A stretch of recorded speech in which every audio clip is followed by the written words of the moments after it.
You are Locked On Ole Miss, your daily podcast on the Ole Miss Rebels. Part of the Locked On Podcast Network, your team every day.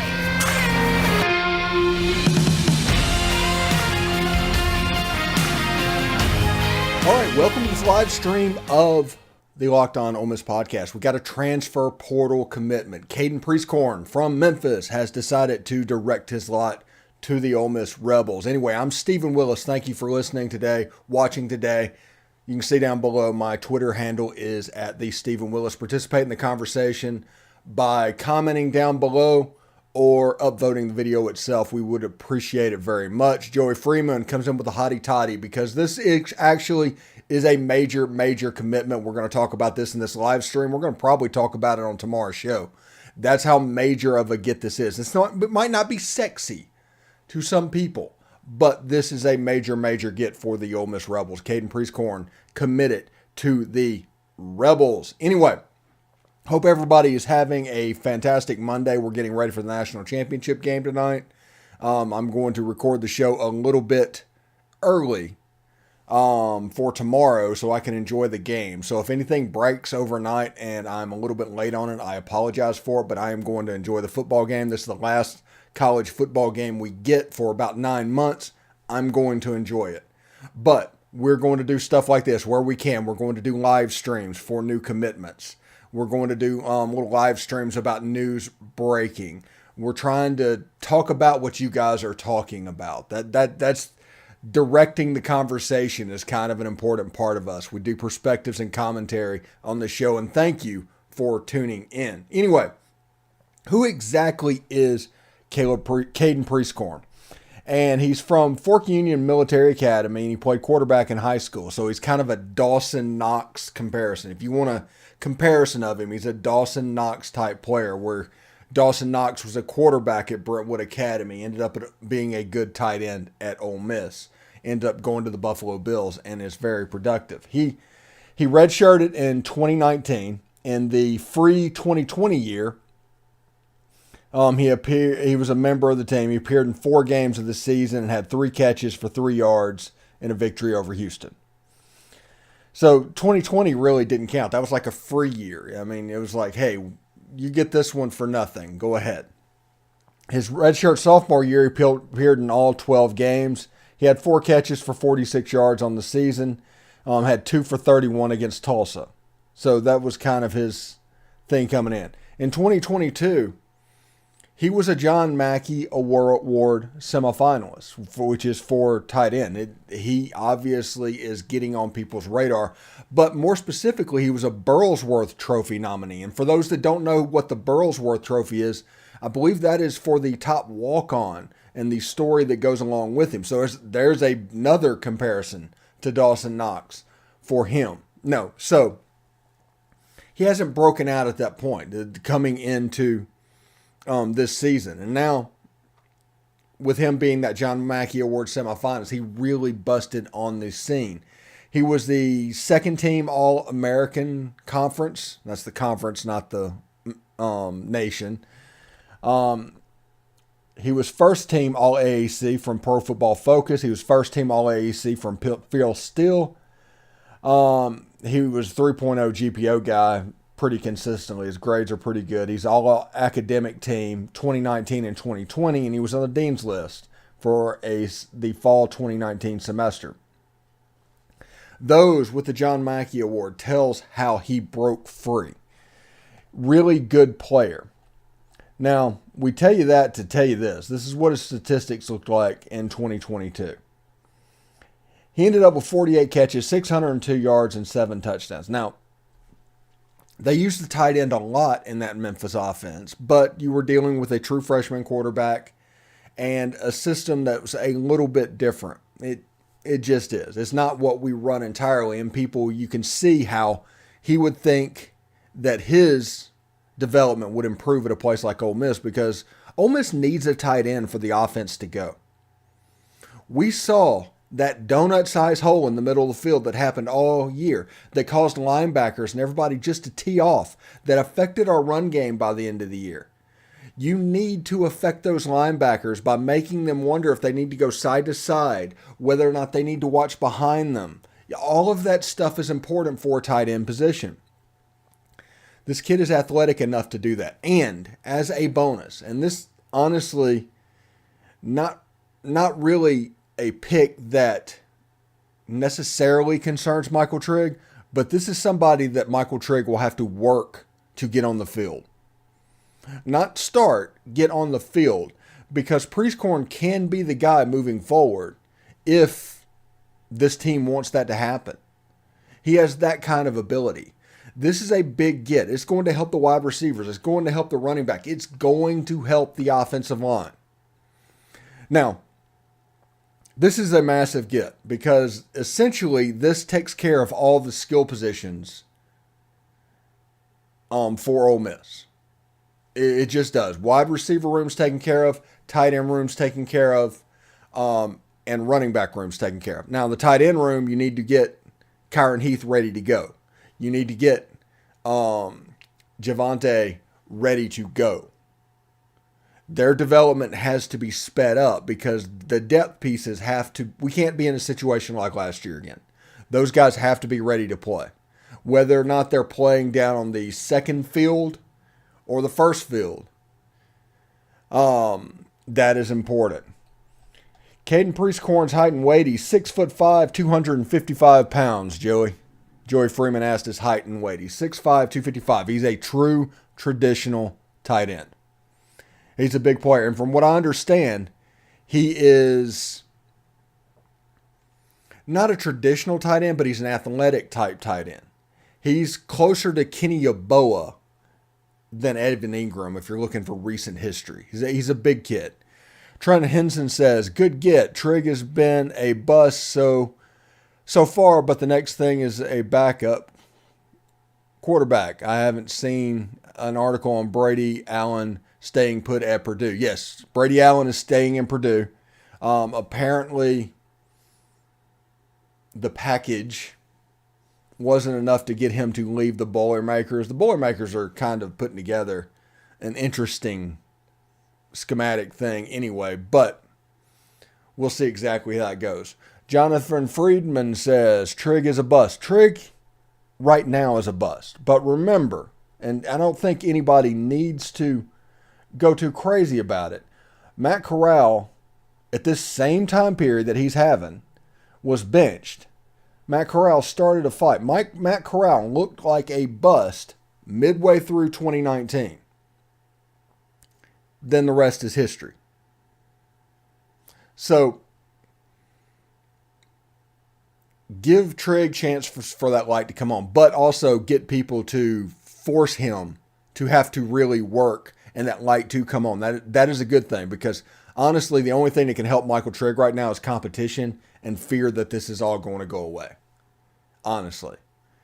So he's a good player. And whenever he gets going, his athletic ability, he has a chance to be the top tight end in the Southeastern Conference. He has that kind of ability. But he also has the floor somewhere well below Casey Kelly. It is unbelievable, the gap. James York asked, do we have a quarterback target? I think we have a couple of quarterback targets. I don't think Spencer Sanders makes a ton of sense, but that is undoubtedly a target if he visited on campus. That one, it's one of those things you just need to explain to me why they are doing this. And you have Mike Wright. I think Mike Wright has a chance to be the second quarterback, honestly. I think he has a chance to do that. Then you go in and you get Damon Williams on campus for a year. And with everything going on, you have a chance to stock that room. Who knows what Walker White's going to do, but if Walker White comes, you have a chance to really stock that room out.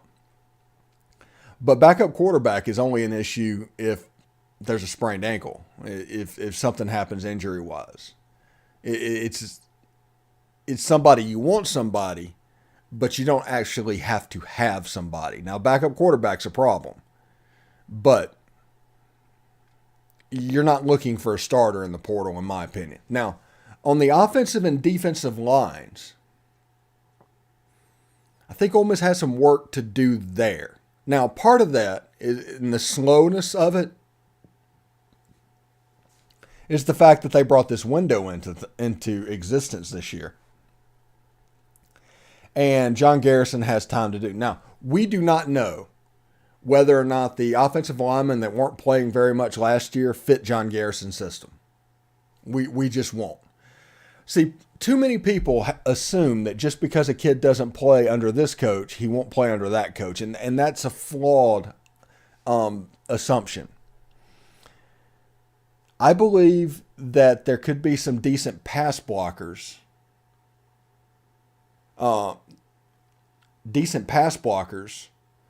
In there, already in the room, that because they were such a run-first team, the tackles were forced to play that way, and people that were going to be run blockers were going to be prioritized. So we'll see exactly what happens there. James York asks, any word on possible coaching changes? Now, we did the show this morning on Pete Golding. We're still waiting to see what happens there. I mean, that's the rumor that's going around everywhere right now. That is kind of the coaching rumor that is happening. We don't know what's happening with offensive coordinator, but remember, on offensive coaches, the actual offensive coach of this team is Lane Kiffin. So it doesn't necessarily matter that much who is in the booth, because essentially they're in the booth spotting formations, and those Lane Kiffin shot plays, he's really good at remembering and recalling those plays so they can relay them down. So we'll see exactly what happens, how the offense evolves, how the defense evolves. Like I said, the only real rumor that's going around that you hear all the time is the Pete Golding stuff. And there's Pete Golding stuff that's still continuing to pop on the Bama boards. So this is not a one-sided rumor at the moment. So I will see exactly what happens. But remember, anytime anything happens coaching-wise with Ole Miss, because of friends and connections and how people tend to want to collect coaches or players and all that, Pete Golding is turning into the John Gruden of Ole Miss. And what I mean by that is he is the push button. Anytime something goes on, the people that are close to him, apparently he has family in that area. He's pretty entrenched in this area.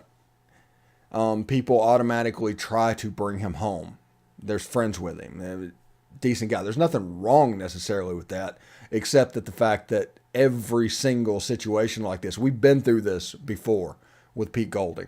Now, he could come back. He would be an excellent fit. He'd be a fantastic coach, but you can't necessarily trust the sourcing on this end at this point because of the relationship. They think that everybody wants to come back to Oxford. It's just what it is. Jonathan Friedman says, I agree, Lane's the playing caller. Weiss Jr. called the SMU bowl game for SMU. Once Lane was gone and scored 52 points. I think that was more of a situation where SMU had a porous defense. Also, the roster was pretty close to being constructed with the things you want down at FAU. Christian Fryer says, we need to change our offense a little bit. It felt like it got very predictable. Yes, we absolutely do. The offense desperately needs to go back to what they did in 2020, 2021. And not so much what they tried. It was an experiment. It was a failed experiment, but they inadvertently made Ole Miss frontrunners this season. And Ole Miss had trouble playing catch up, and whenever that had to happen and it got predictable in pass rush was able to affect the quarterback because the tackles were primarily run blockers. And since this offense is so much RPO, just about every play is run blocking. So if the quarterback holds the ball too long, that affects the pass protection. So whenever stuff is happening like that, you can't just automatically go to pass protection as a problem. I mean, that's a simplistic thing, but there's other factors that could be at play. The quarterback holds the ball too long. The receiver's not doing what he's supposed to do. Several different things can affect the pass rush in this offense.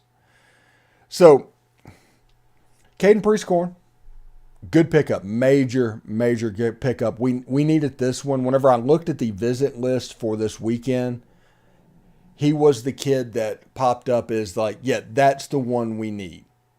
Now there's other kids that are coming out that they have a chance to hit. And like I said, expect a steady stream of visitors over the next week. What is it? The 18th is the last day. So that's what? 9 days, 8 days, somewhere in there. Expect a steady stream of visitors for about the next week. And deadline day is going to be nuts. And we are going to live stream deadline day. Not the whole day, but towards the end of the day, we'll do a 15, 20, 30-minute live stream and talk about what Ole Miss was able to do in the early signing period, plus other random stuff that pops on. I'll answer any question we can do whenever it happens. So I hope this has been interesting for you guys. It was a major pickup. You should celebrate this one. This one actually helps the offense quite a bit, more so than, honestly, any player so far. So this is a big-time get. And you'll see exactly what it does to the offense moving forward. By the way, I'm looking at Memphis's roster so to get information on Prieskorn and all that. They apparently open 2023 with Bethune-Cookman. That wouldn't necessarily be a thing, but that's Ed Reed. I'm kind of interested in that. Ed Reed on the sideline, So kind of seeing what they have to do. They also play at Missouri, by the way, and Boise State. That's a rough schedule for the Tigers. Anyway, I'm getting off target, essentially. Anyway, thank you very much for tuning in today. We're going to keep doing it. We're going to do live streams when necessary. We're going to do game recaps. We're going to do all kinds of neat little stuff and try and stimulate the conversation one way or another, because that's what we do.